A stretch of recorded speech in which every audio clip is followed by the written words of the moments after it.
ಒಂದು ಸುಂದರವಾದ ಹಸಿರು ಕಾಡಿನಲ್ಲಿ ಒಂದು ಚಿಕ್ಕ ಮೊಲ ಮತ್ತು ಒಂದು ದೊಡ್ಡ ಆನೆ ವಾಸಿಸುತ್ತಿದ್ದವು. ಆನೆ ತನ್ನ ದೊಡ್ಡ ದೇಹ ಮತ್ತು ಅಪಾರ ಬಲದ ಮೇಲೆ ತುಂಬ ಗರ್ವಪಡುತ್ತಿತ್ತು.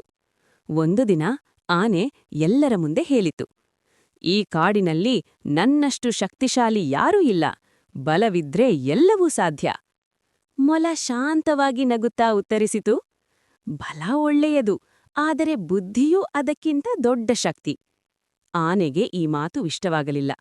ನಿನ್ನಂತಹ ಚಿಕ್ಕ ಪ್ರಾಣಿಯಿಂದ ನನಗೆ ಪಾಠವೇ ಎಂದು ನಗಿತು.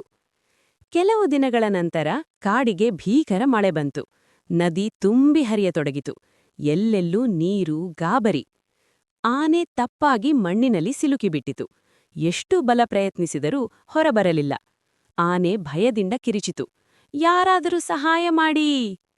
ಅಷ್ಟರಲ್ಲಿ ಮೊಲ ಅಲ್ಲಿ ಬಂದಿತು. ಪರಿಸ್ಥಿತಿ ನೋಡಿ ಭಯಪಡಲಿಲ್ಲ. ಅದು ಯೋಚಿಸಿತು.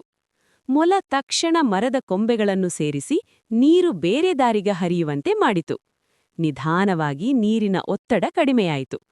ಸ್ವಲ್ಪ ಸಮಯದ ನಂತರ ಆನೆ ಸುರಕ್ಷಿತವಾಗಿ ಹೊರಬಂತು.